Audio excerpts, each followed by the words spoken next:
카메라 앞에 지금 너무 죽방이.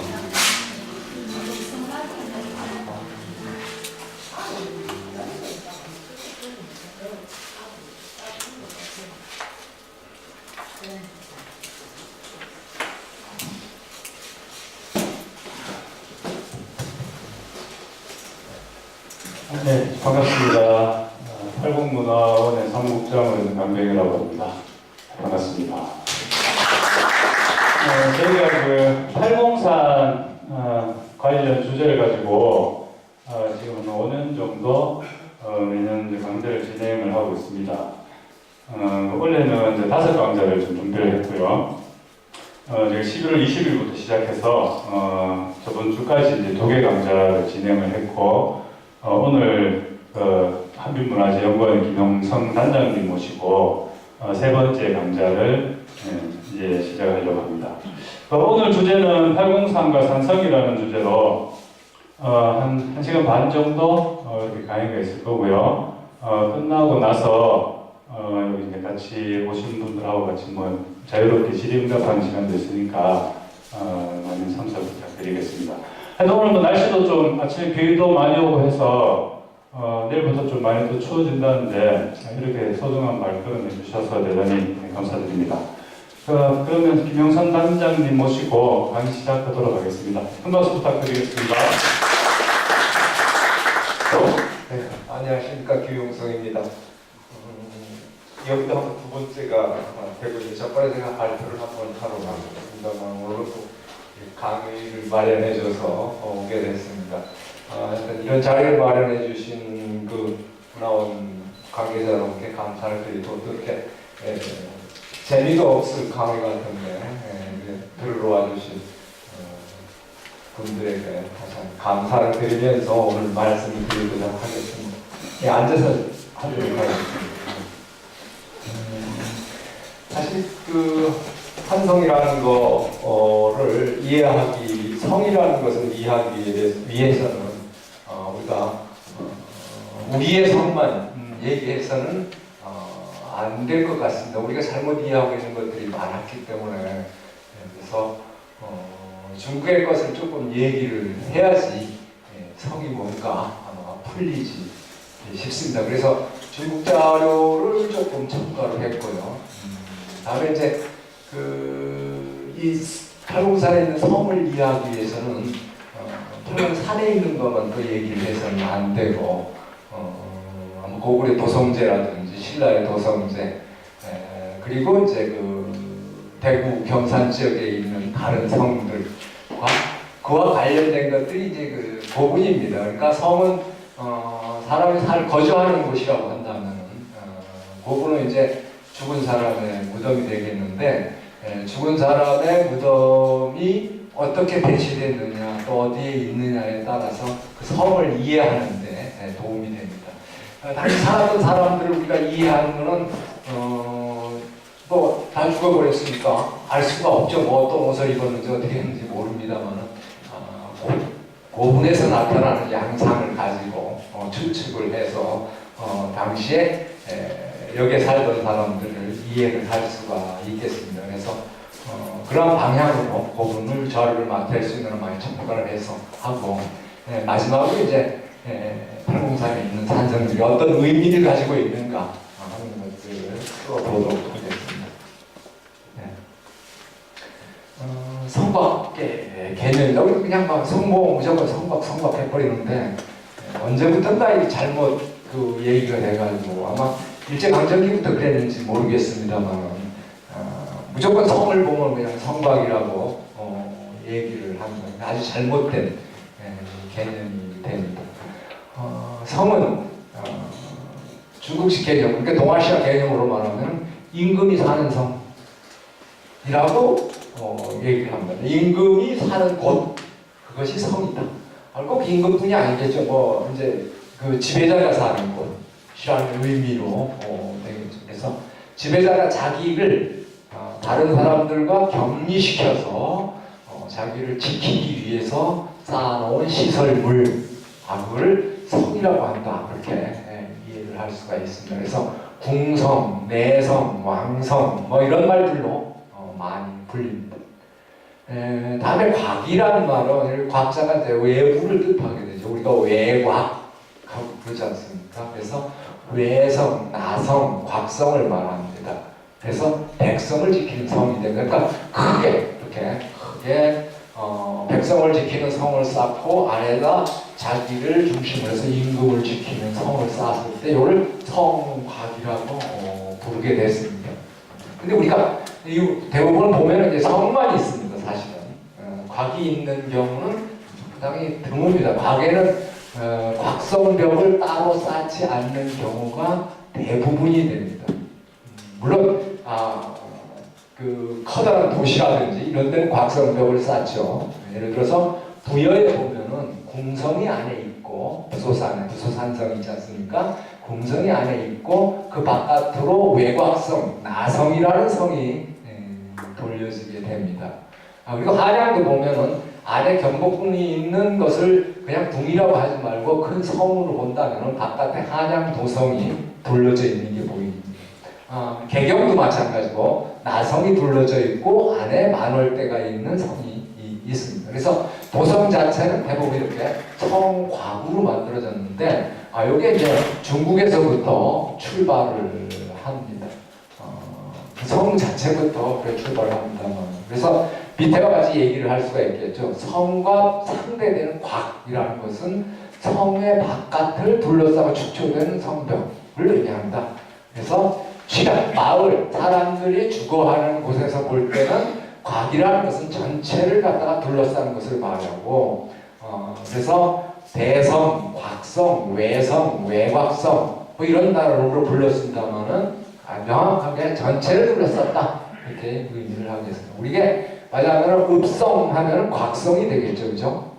그런 의미로 볼 수가 있습니다. 근데 곽의 존재는 성이 전제된 것이고 성이 없는 곽은 있을 수가 없습니다. 그래서 전체 축약을 둘러싼 방어시설을 우리가 성이라고 부를 수도 있다 하는 얘기가 됩니다. 그래서 성과 곽을 분명히 개념을 정리를 해야 됩니다. 그래서 중국 사람들이 얘기를 할 때 뭐라고 얘기를 하냐면 대도무성이라고 얘기를 합니다.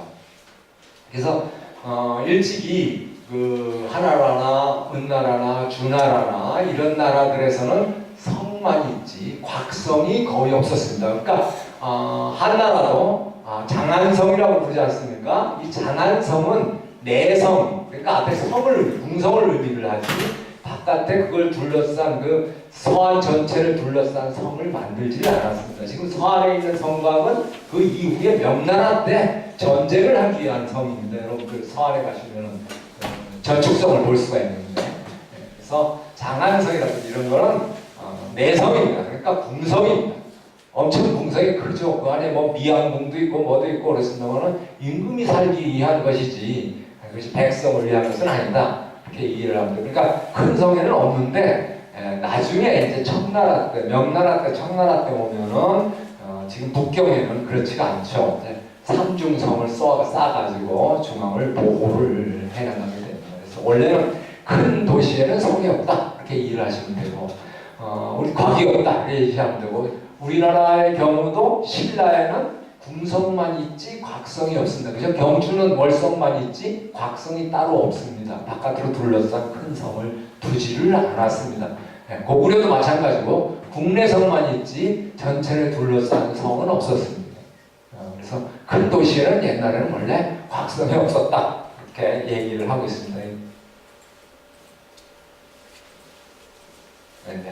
그럼 중국을 한번 볼까요? 언제 성이 발생했느냐 하면은 중국은 지금 그 연대를 따질 때 대략 2300년, 2500년, 기원전 2300년, 기원전 2500년부터 하나라라고 얘기를 하잖아요. 하가 기원전 1700년까지라고 자기들이 얘기를 합니다. 그래서 기원전 1700년부터 기원전 1100년 무렵까지를 하은주할 때 은이라고 얘기를 하고 그 다음에 이제 주가 기원전 약 7세기까지를 얘기를 합니다. 그래서 하은주를 우리가 3대라고 얘기를 하죠. 그래서 자기들의 국가의 출발을 하에 두려고 굉장히 노력을 합니다.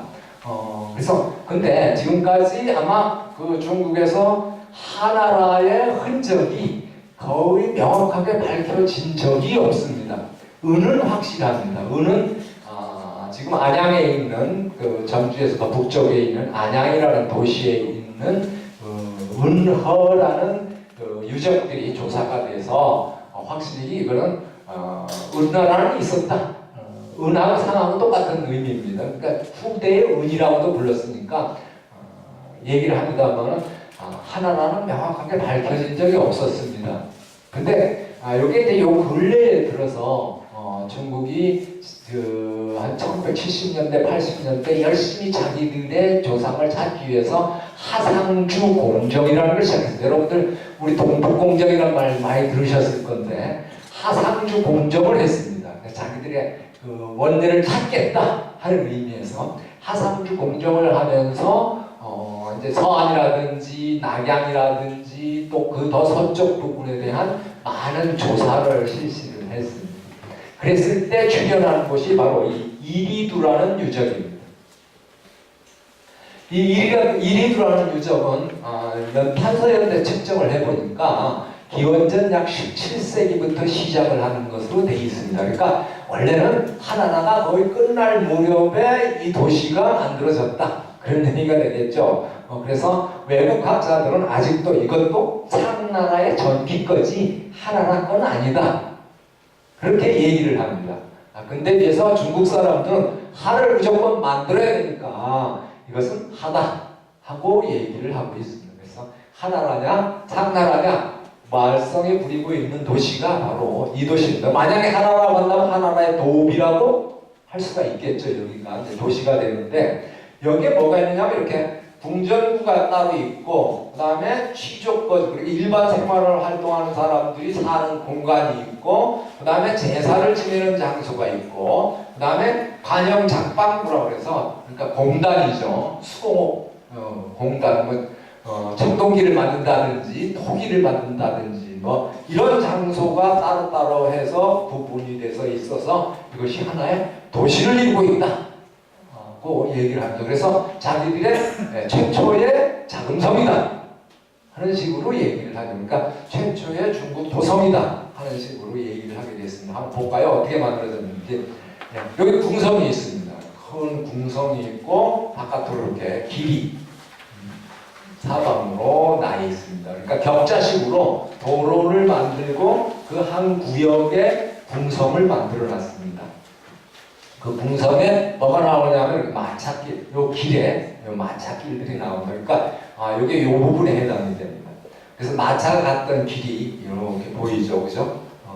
마차 바퀴 흔적이 보이고 있습니다. 그래서 요게 이제 마차길이 있으니까 요 저게 길이 되겠고 요 안에 궁성이다. 궁성이 되겠고 그 안에 건물이 있다. 왕궁이 있는 거죠. 왕궁이다. 하는 식으로 얘기를 하고 있습니다. 이때 차가 만들어졌다는 것은 이렇게 한자에 차자가 나오고 있습니다. 그죠? 바퀴가 두 개 있고 앞에 발이 끄는 곳에 이렇게 동그랗게 하나 있고 밑으로 내려왔습니다. 여기에 또 뭐가 있겠죠. 그래서 나중에 보면 차자가 됩니다. 그죠? 그래서 그런 토기편들이 나오게 되는데 여하튼 마차 바퀴 흔히 발견됐다 해서 중국에서는 가장 이른 시기에 궁성이다 라는 얘기를 하고 있습니다. 궁성인 이유를 이렇게 중축선 배치에 건물을 가지고 있다. 그래서 문간이 있고, 그죠? 문간이 있고, 건물 마당이 있고, 본 건물이 있다 하는 얘기가 되겠죠. 그래서 사하원이라고 중국에서는 얘기를 한다. 중국의 건물은 대부분 사하원이라고 부르고 있죠. 여러분들 북경에 가시면은 고식 건물들을 보면은 앞에 문만 따져 있지, 그죠? 문만 개방이 돼 있지, 다 담으로 둘러싸져 있습니다. 그렇죠? 그것을 사합원이라고 부릅니다. 우리 집합은 구조가 굉장히 다릅니다. 즉 우리는 안채가 저 안에 중간에 집이 하나 있으면은 뒷들도 있고 앞들도 있고 좌우로 돌아다닐 수 있어서 굉장히 개방적입니다. 담으로 둘러싸져 있죠, 그죠? 근데 중국은 담이 아닙니다. 건물로 둘러싸, 건물 벽이 전체를 차지하게 되는 거죠. 자, 그러니까 중간에 있는 뭐가 있습니까? 주문백이 있습니다. 중간에 정원을 하나 두는 겁니다. 그죠? 그래서 사합원이는 네 쪽에서 다 합해져서 건물을 이룬다. 그래서 사하원이라고 부르는데 중국에서는 이것을 최초의 사하원이다. 그런 식으로 얘기를 하고 있습니다. 그래서 궁실이다 하는 얘기를 하죠. 네, 이런 식의 건물입니다. 요 건물입니다만, 2호 건물입니다. 그죠? 여기 문간방이 있습니다. 그죠? 문간이 있고, 양쪽에 문간방을 두고 안으로 들어가면은, 정원이 있습니다. 그리고 본체가 차지를 하고, 여기는 다 회랑으로 비슷한 건물로 돌려가지고 막고 있는 거죠. 바깥하고. 그래서 하나의 궁을 이루고 있다. 이렇게 얘기를 할 수가 있습니다. 그래서 이걸 전당 후실이다. 뭐 얘기를 하는데, 건물 자체도 나중에 전당 후실이라는 걸 찾게 됩니다. 그리고 전조 후칠이다 해서 우리는 맞아요. 앞에 건물을 하나 둬서 제사를 지낼 수 있는 건물을 두고 뒤에 자기가 침실 공간, 자는 공간을 두는 그래서 전조 후칠이라는 그런 소리입니다. 그리고 전당 후실도 역시 마찬가지 소리고 앞에 방이 있다. 뒤에 내 사는 방이 있다 그런 소리입니다. 우리 마치 대청에서 제사 지내고 안방에 거주하는 거와 마찬가지다. 그렇게 이해를 하시면 됩니다. 이게 이제 그러한 그 구조를 보이는 사하원의 구조를 보이는 그런 거다 이렇게 이해를 하시면 되고 경복궁이 꼭 그런 구조입니다. 그죠? 보시면은 뭐 회랑이 둘러싸고 있습니다. 그죠? 전체를 둘러싸고 있습니다. 회랑이. 다른 건물들은 차지를 하더라도 가장 중요한 건물은 요 근정전과 뭐 교태전, 인정전이니까 요 건물이겠죠, 그죠?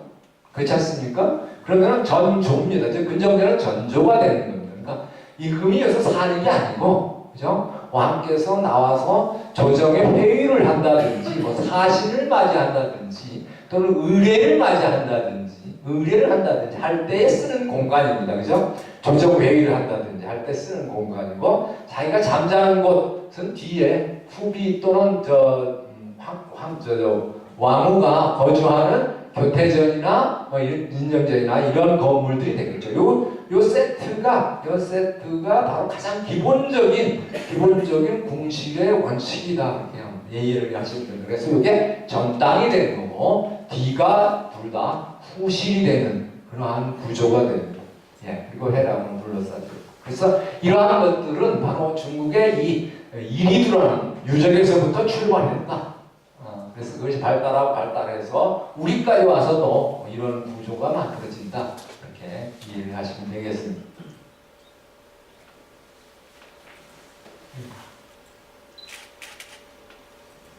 예. 근데 이러한 건물들이 이제 조금 더 가면은 상나라 때 오면은 바로 이제 우리가 봤던 이런 건물들과 아주 비슷하게 되죠. 궁필 건물들이 그죠? 비슷하게 됩니다. 그래서 전당 후실이 되고 전당과 후실을 연결시켰습니다. 그죠?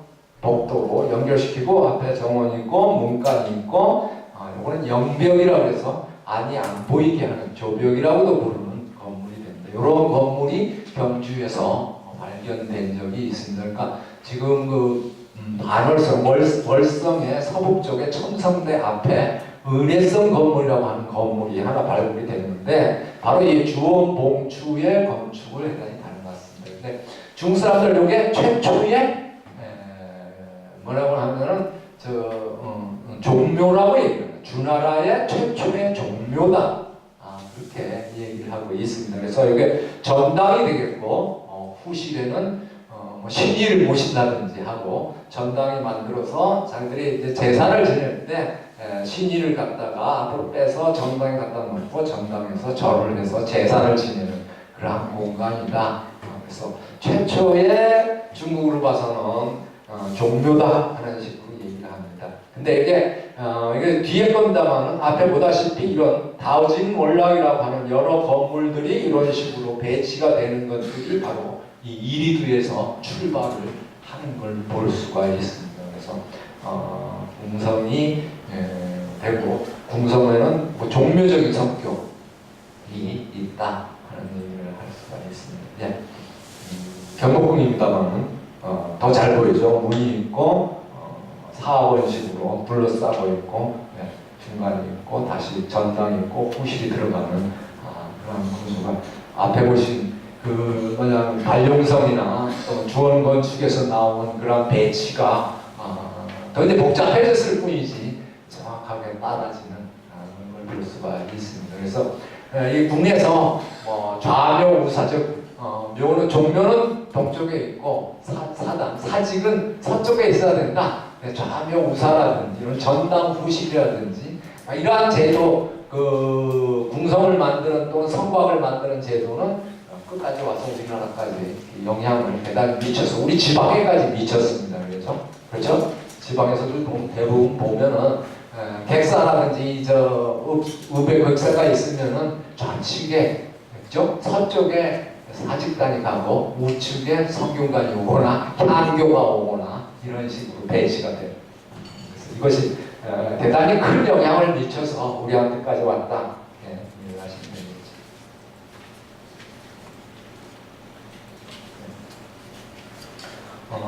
다음에 이제 이 궁성만 있으면은 안 되잖아요. 왕궁다운 왕궁을 만든다고 하다 보니까 이렇게 수공업 작방구가 나오게 됩니다. 그래서 여기서 무엇을 만드느냐?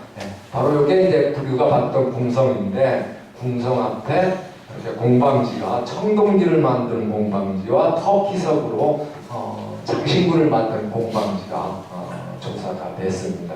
이렇게 터키석으로 만든 아주 화려한 것이 되겠죠. 그래서 경주로 말하자면 월성이 있고 지금의 황성동 지구에서 철을 생산하고 여러 가지를 생산했던 거와 마찬가지입니다. 그러니까 신라가 수도가 됐다, 즉 나라다운 나라의 수도가 됐다 하는 것은 이런 것들이 만들어져야 된다. 산업단지가 있어야 된다는 얘기가 되겠죠.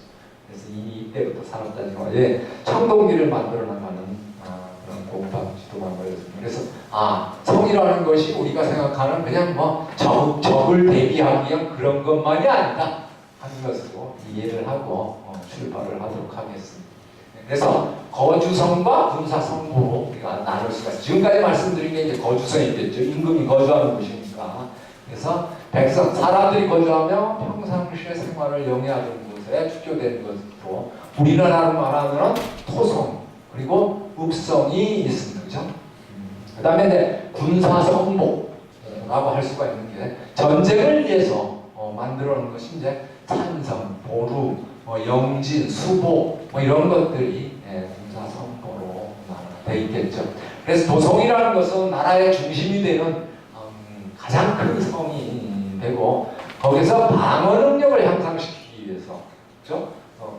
산성을 갖다가 따로 축조를 해나가게 됩니다. 나중에 나오겠습니다만 고구려도 환도산성이라는 다른 산성을 만들어서 방어를 강화를 시켰고 신라도 월성 이외에 명활산성, 남산신성 이런 것들을 주변에 쌓아서 방어를 해나가게 됩니다.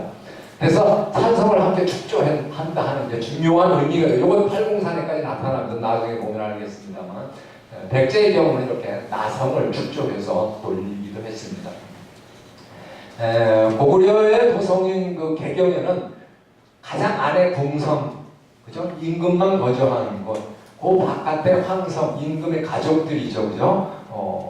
왕의 가족들까지 거주하는 황성, 그리고 나성, 바깥에 백성까지 거주하는 나성, 이렇게 세 개로 둘러서 삼중성을 쌓기도 했습니다.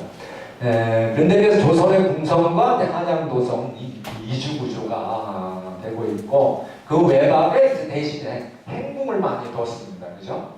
조선은 특히 북한산성, 그 다음에 또 이런 것들을 북한산성, 남한산성 이런 거를 둬가지고 이제 또 군사 성보로 사용한 그런 것이 됩니다.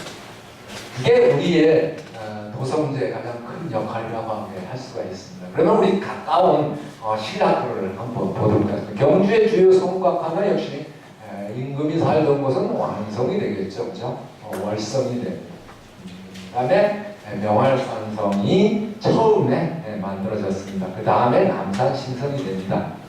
자, 이 두 개가 만들어지는 것은 재미있는 역사적 사실이 게재가 되어 있습니다. 처음에 월성을 이제 만들고 왕이 월성에 거주를 했습니다. 그런데 갑자기 고구려와 백제의 전쟁이 아주 세게 붙어버렸습니다. 그죠? 근처고왕이 저 북평양까지 쳐들어가서 고구원함을 전사를 시키고 성질이 난 소수리만 또는 강개토왕 때 다시 남쪽으로 내려와서 백제를 아작을 내버립니다. 자, 그 사이에 신라가 이제 우리 이래서는 안 되겠다. 이래서는 안 되겠다 해서 바로 이 명활산성을 석성으로 만들어 나가게 됩니다. 그래서 명활산성을 딱 석성으로 만들어 난 다음에 월성을 보니까 너무 허약한 거예요. 월성을 보니까 언제든지 적이 쳐들어오면 바로 당할 수가 있었거든요.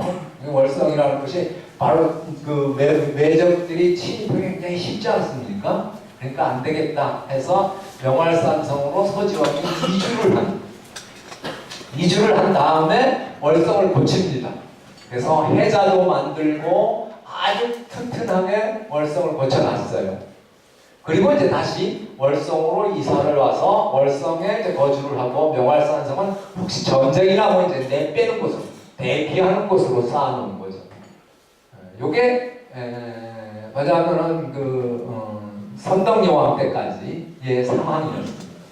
근데 선덕여왕 때 대단한 큰 반란이 일어나죠. 비담의난이라는 게 일어납니다. 그죠? 비담이라는 난이 일어나는데 비담의 난을 일으킨 사람들이 바로 이제 그 명활산성을 차지를 해버렸습니다. 비담이 명활산성을 차지를 해가지고 월성은 김유신과 김춘추가 지키면서 서로 싸움이 벌어지게 됐습니다. 그래서 결국 또 나중에는 뭐 연을 날리거니 어쩌니 해서 김유신이가 비담의 난을 제압을 해버렸죠. 그래서 김유신이가 명활산성을 아주 싫어했던 것 같습니다. 그렇죠? 그렇겠죠.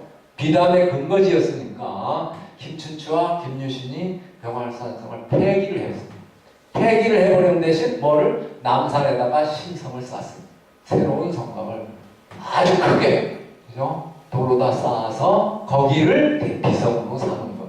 이런 저희가 있습니다. 그래서 명활산성은 바로 김유신 시기부터는 쓰이지를 않습니다.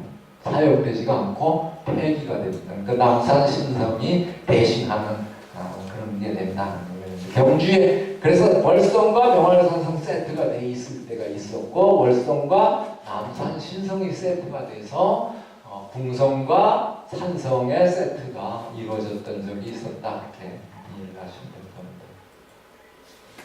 지금의 월성입니다. 그죠?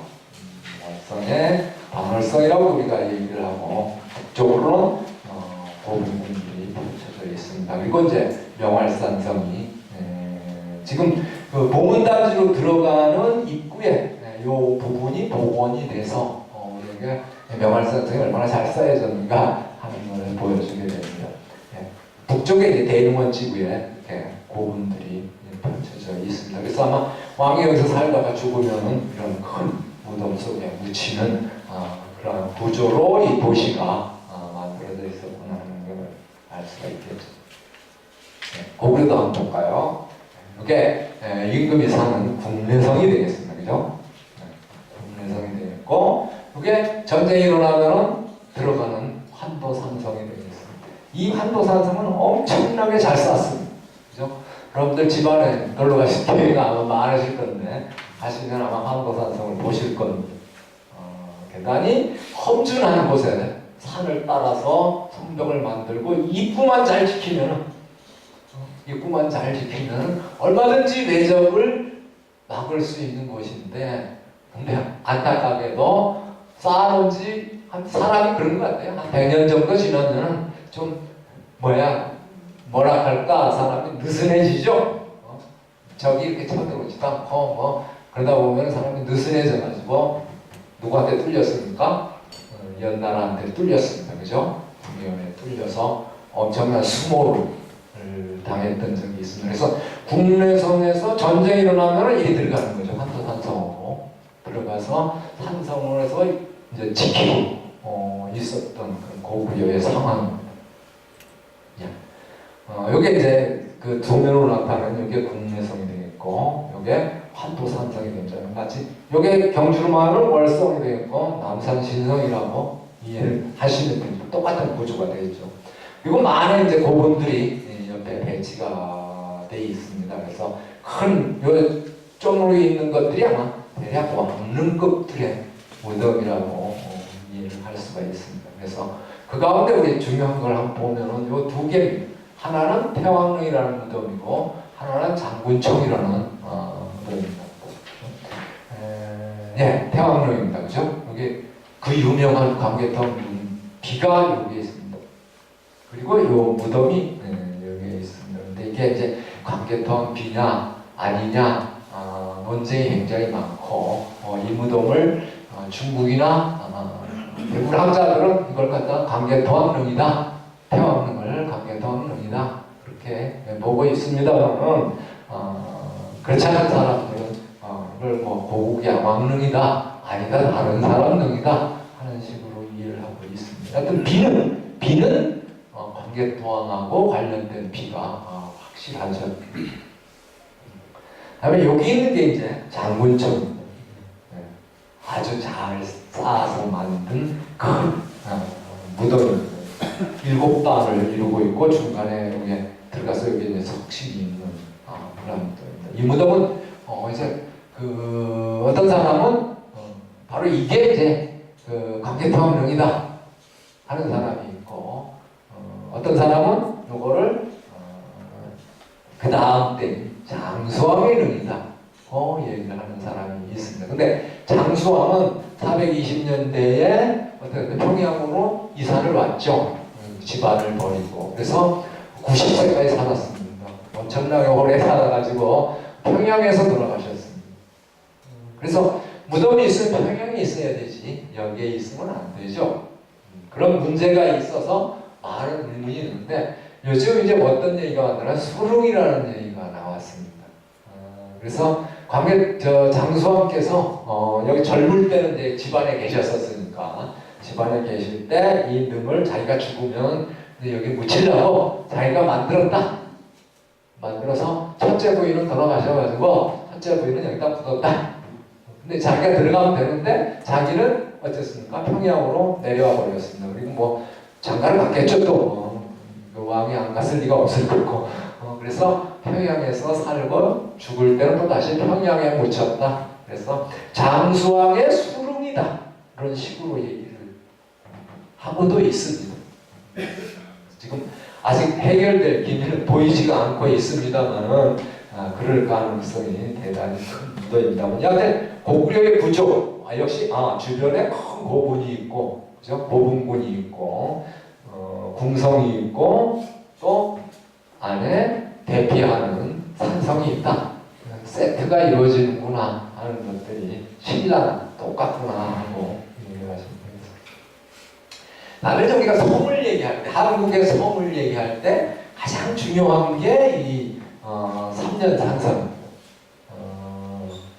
신라의 산성 하면은 이 삼년산성부터 얘기를 할 수가 있습니다. 물론 그 전에 토성이 많이 만들어졌겠습니다만 어떻게 해서 이렇게 아주 강력한 그리고 강고한 성을 신라가 만들 수 있었을까? 아직도 의문입니다. 갑자기 나타나는 신라의 석성, 그것도 엉성하게 쌓다가 좀 잘 쌓은 성으로 발전하는 모습이 아니고 갑자기 아주 정교하게 잘 만들어진 성이 삼년산성입니다. 이거는 기록이 정확합니다. 470년경에 그러니까 토지원경에 만들어졌습니다. 또 기록이 유명한 게 있죠. 482년에 이 산성이 빈약 허물어져서 일선계 지금의 선산지역 주변 사람들 3,000명 장정 3,000명을 불러다가 이 성을 고쳤다 하는 기록이 명확하게 남아 있어서 한국의 산성이나 성곽경과 중요한 그런 자료가 됩니다. 그러니까 시기가 좀 명확하게 떨어지는 거죠. 이 산성은. 근데 엄청나게 잘 쌓았습니다.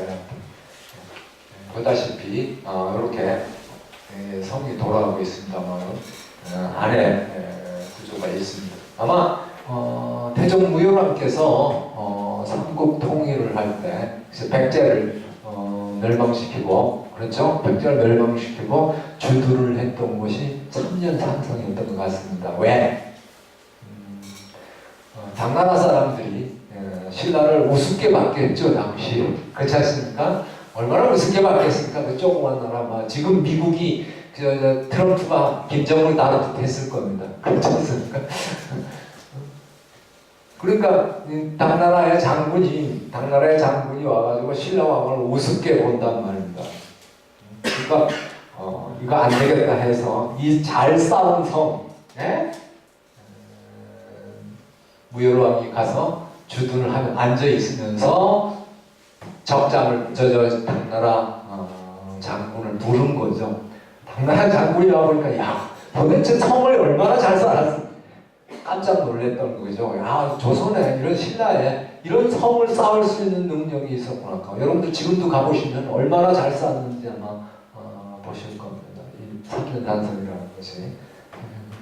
그래서 이 성은 아마 처음 쌓을 무렵에는 그랬을 겁니다. 그러니까 고구려 이제 신라하고 고구려가 굉장히 친했는데 430년경에 백제하고 신라가 친해지기 시작했습니다. 그죠? 그래서 결혼 동맹도 맺고 나제 동맹이라는 걸 맺게 되는데 이 나제 동맹을 맺어보니까 처음에는 그저 고구려하고 친했던 신라 입장에서는 혹시 고구려가 또 나를 때리는 거 아닌가?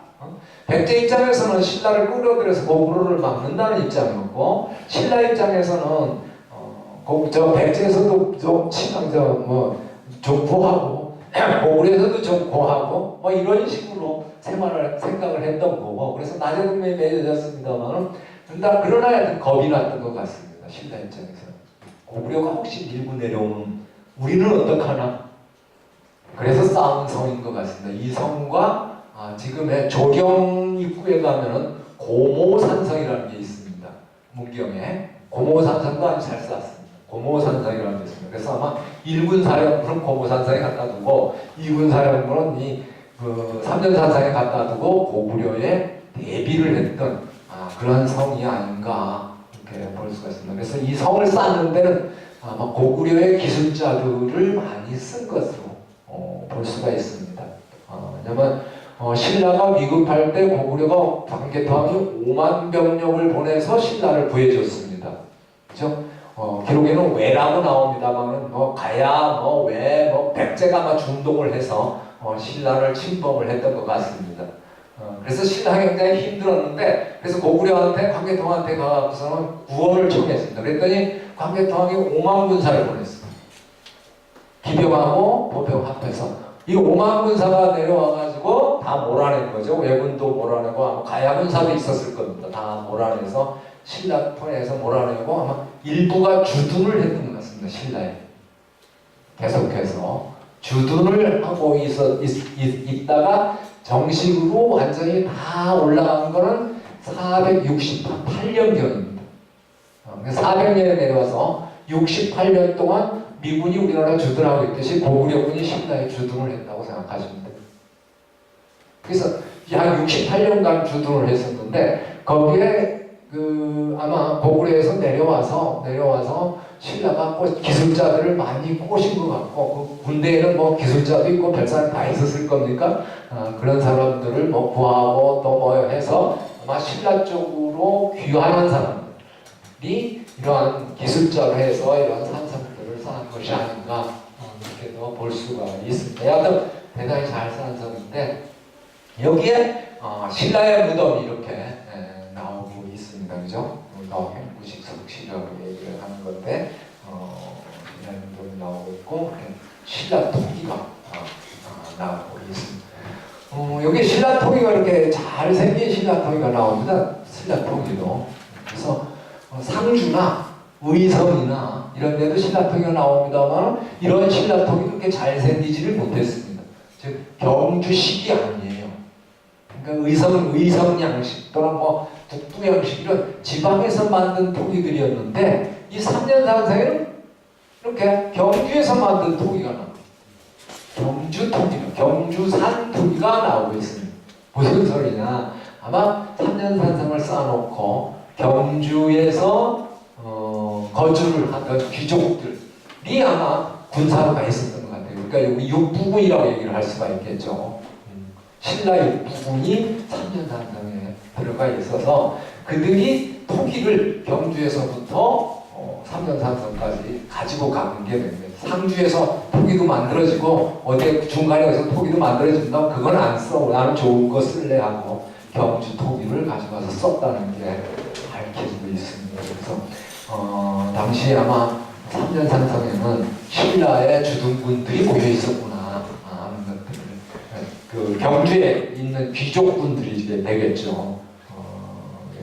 그렇다면 서구에서도 기사하면은 귀족들이잖아요. 그러니까 그런 사람들이 아마 3년산성에서 주둔을 하고 있었던 건데 그 옆에 사람들은 그 사람들을 도와주는 사람들이었겠죠. 이 무덤을 만든 사람들은 도와주는 사람들이 죽었을 때 역시 경주에서 가져온 이런 토기가 많으니까 이렇게 무덤 속으로 들어간 것이 아닐까 싶습니다.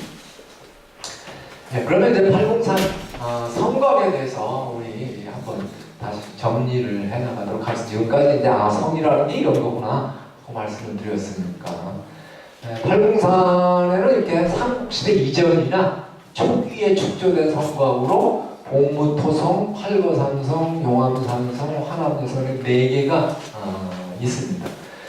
봉무토성과 팔거산성은 토성이 되겠고 용암산성과 화남대성은 대략 석성이라고 부를 수도 있겠습니다. 그리고 고려시대에 있던 성으로 공산성이 있는데 우리가 아직 조사를 명확하게 할 수가 없어서 대단히 의문점이 많은 성이고 조선시대에 축조된 것이 이제 가산산성과 화산산성이 있습니다. 먼저 삼국시대에 운용된 삼국시대 산성들을 한번 살펴보도록 하겠습니다. 봉무토성, 팔거산성, 그 다음에 팔거산성, 용암산성, 화남산성인데 대부분 금호강변에 위치하고 있다. 그렇게 이해를 할 수가 있겠죠. 근데 금호강변에 요거 금호강의 북쪽이니까 팔공산권이 되겠습니다. 금호강권의 그 남쪽에는 또 다른 많은 성들이 배치가 되어 있습니다.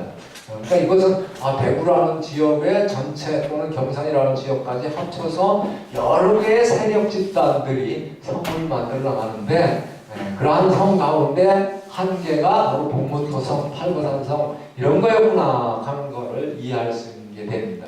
예를 들어서 금호강권의 지금의 경산 지역에는 인당토성 그리고 지금 그 수성구로 들어가 있습니다만 고산에 성동토성 그 다음에 그 뒤에 옥수산성 그 다음에 대구에는 대덕산성, 용두산성, 검단토성, 달성토성 이런 것들이 존재를 하고 있습니다. 달성이 자란 달성입니다만 이 외에도 약간 낙동강가라고 할 수가 있는 데까지 이제 성이 있는데 그게 문산산성, 죽곡산성, 그 다음에 화원에 화원토성, 설화산성 이런 것들이 있습니다. 이런 것들이 이제 대략 아마 대구나 경산 지역에서 삼국시대에 운용되던 삼국시대에 사용되던 그러한 성이다 이렇게 이해를 하시면 되겠습니다. 이렇게 분포가 됩니다. 그죠? 지금 요게 임당 토성이 되겠고 경산 임당 영남대교가 지금 여기 있습니다. 임당 토성이 되겠고 옥수동 토성이 됩니다. 고산 토성이라고 얘기를 하고 옥수동 산성, 대덕산성, 용두산성, 그 다음에 화원에 설화산성, 그 다음에 그게 성산성, 화원 성산성이 되겠죠. 그 다음에 문산리성, 그 다음에 죽공리성, 그 다음에 대구의 유명한 중심에 있는 달성이 됩니다. 검단토성, 그 다음에 이게 이제 금호강권으로 이 북쪽을 팔공산권이라고 한다면은 바로 이게 우리가 얘기하는 봉문토성, 그 다음에 용암산성, 그리고 이게 팔거산성이 됩니다. 고려시대에 써졌다, 사용되지 않았을까 추정되는 것이 공산성이 되겠고 가산산성. 그리고 이게 감령입니다만 감령 북쪽에 바로 화남리성과 화산산성이 있습니다. 그래서 대략 이것이 팔공산의 성곽이다 이렇게 얘기를 할 수가 있겠죠. 그래서 이 합해서 대구 경산에 있는 것들을 다 합쳐서 정리를 해보면 이런 식으로 정리를 할 수가 있습니다. 경산에 있는 임당토성은 강변에 있는 거고, 우리가 태매식이라고 얘기하는 거는 산 꼭대기를 뭡니까 뺑 둘러서 뾰족한 부분을 남기고 8분응선이나 9분응선에서 뺑 돌려서 만들었다. 그렇게 이해를 하시면 그런 게 산성이고, 포곡식이라는 것은 계곡까지 포함해서 산성을 물을 수원을 확보할 수 있게 만든 것을 포곡식이다. 그렇게 이해하시면 됩니다. 뭐 이런 건 좀 복잡합니다만 여기까지 말씀드릴 수는 없고, 편축이라는 말은 한쪽에서 쌓아올라가면 한쪽은 경사가십니까? 그죠? 한쪽에서만 쌓아올라가면 되죠. 바깥에서 들어오는 부분만 못 올라가게 하면 되니까 안에서는 쌓을 필요가 없고, 경사진면에 기역자형으로 쌓는다. 그렇게 생각하시면 됩니다. 그 다음에 협축이란 말은 그래도 이 경사가 급하지가 않으니까 안에도 약간 쌓은 다음에 바깥에서 쌓아서 디귿자형으로, 단면 디귿자형으로 쌓아올렸다. 그런 식으로 이해를 하면 되겠죠. 그러한 것으로 이해를 하시면 되겠고, 여하튼 뒤에 것들을 보면 재미있는 것이 이렇게 고분하고 조합이 돼 있다. 산성이 고분군하고 무덤하고 조합이 돼 있다 하는 게 아주 중요한 특징입니다. 임당토성은 임당유적에 지금 그 임당동 고분군, 조영동 고분군이라는 고분군이 있습니다. 성동토성은 성동 고분군이 있고, 욱수동 산성도 아마 밑에 시지지구 유적 있습니다만 임당유적하고 관련인 것 같고, 대덕산성이 밑에 달서고분군, 옛날에 대명동 고분군이라고 불렀는데 지금은 없습니다. 영남대학교가 지금 병원이 있는 자리에 큰 일정 지역에 큰 고분군이 있었던 것 같습니다. 그 다음에 영두산성도 마찬가지고, 검단토성은 바로 복현동에 고분군이 있는데 이거와 관련되는지는 아직 모르겠습니다. 그 다음에 달성토성은 달서고분군이라고 큰 고분군, 지금 비산동, 내당동 지구에 일제강점기만 해도 엄청나게 큰 고분이 있었는데 우리 대구 사람들이 안타깝게도 다 없애버렸습니다. 이게 대구와 부산의 차이입니다. 부산은 복천동이라는 고분군을 살려서 지금 엄청난 그 관광 효과를 누리고 있는데, 우리 대구는 비산동, 내당동을 싸그리 없애버려가지고 굉장히 뭐랄까 부산을 보면은 좀 부러워해야 하는 그런 입장이 있습니다. 달서 고분군이라는 게 좀 큰 게 있었습니다. 용암산성도 역시 불로동 고분군, 지금 도동 고분군이라는 게 있고, 복무토성, 그 다음에 팔거산성 주변에는 요 근래에 이제 저희가 됐습니다만, 사적으로 됐습니다만, 보암동 고분군, 그 다음에 저쪽에 뭡니까 다사 저쪽 지구죠. 축곡산성이 그다음 문산산성, 문산고분군, 화원토성이 성산고분군이라고 있고, 설화산성, 설화고분군, 이렇게 산성 또는 토성과 고분이 세트가 되어 있구나 하고 이해를 하시면, 앞에서 경주도 월성이 있고 앞에 대릉원지구라는 큰 고분군이 경주에 고분이 있구나 하는 거하고 연결되고, 고구려도 동래성이 있고 큰 고분들, 왕릉들이 있는 많은 고분들이 있구나 하는 말이 연결이 됩니다.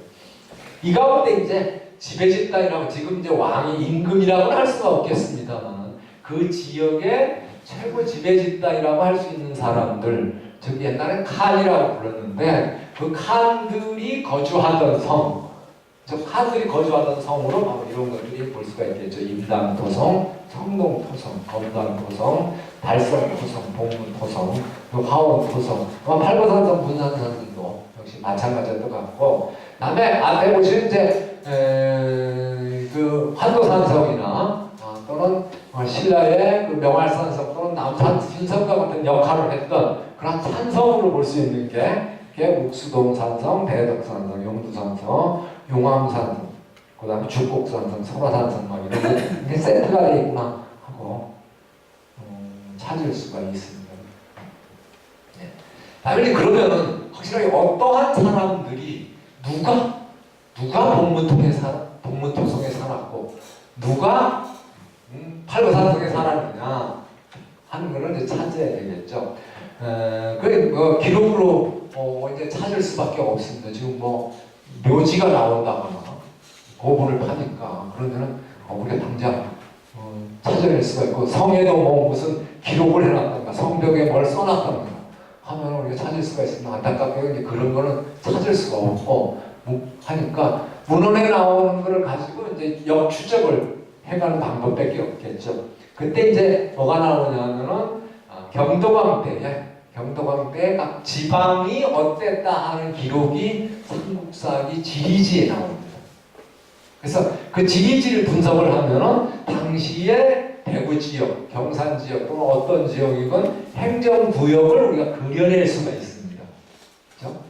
그래서 그걸 한번 살펴보고 이 산성과 고분을 대입을 하면은 어떤 사람들이 살았구나 하고 우리가 알 수가 있겠죠. 그래서 대구를 먼저 보면은 뭐라고 나오냐면 수창군, 가창이라고도 한다 그랬습니다. 지금 가창이 대표적으로 불렸던 것 같습니다. 원래는 아마 달서, 그죠? 달서 또는 달구 이런 말이 나와야 되는데 바꿔버렸습니다. 수창이라고 하는 거. 수창군은 본래 이름이 미화군이라고 불렀는데 경도광 이름을 바꿔서 지금의 수성군이다 그랬습니다. 수성군을 얘기하면 영현은 넷이다. 아래 현이 4개 있다. 대구라는 현이 있는데 이름이 달구하현으로 경도광 이름을 바꿨다. 그 다음에 팔년이라는 현이 있는데 본래 이름이 팔거리현 또는 북지장 또는 일리라고도 했다. 경도광 이름을 바꿨다. 지금의 팔거현이다. 지금 칠곡지구를 말합니다. 그죠?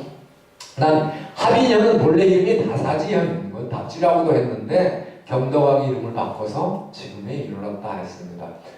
합인은 지금의 합인지구가 되겠죠. 그죠? 다사 이런 지역이 됩니다. 다음에 화원현은 본래 이름이 설화현으로 경도광 이름을 바꿔 지금의 이루고 있다 그랬습니다. 자, 그러다 보면 뭐가 됩니까? 군의 치송, 그죠? 군수가 있는 곳은 군이라고 했으니까 군수가 있어서 직할지는 지금의 수성구구나. 그죠? 그렇게 되죠? 그 다음에 그 아래 현이 오히려 달구현이다. 지금 달성이 있는 곳이다. 하는 얘기가 됩니다. 그래서 우리가 생각하는 거하고 원터리가 바뀌었습니다. 그죠? 우리가 생각하면 당연히 달성이 있는 곳이 이름이 돼야 되는데 이름을 갖다가 수성구를 갖다가 기준으로 해서 이름을 만들어 놨구나. 막 복잡한 사정이 있었기 때문에 그랬던 것 같습니다. 근데 그래서 인당은 또 다른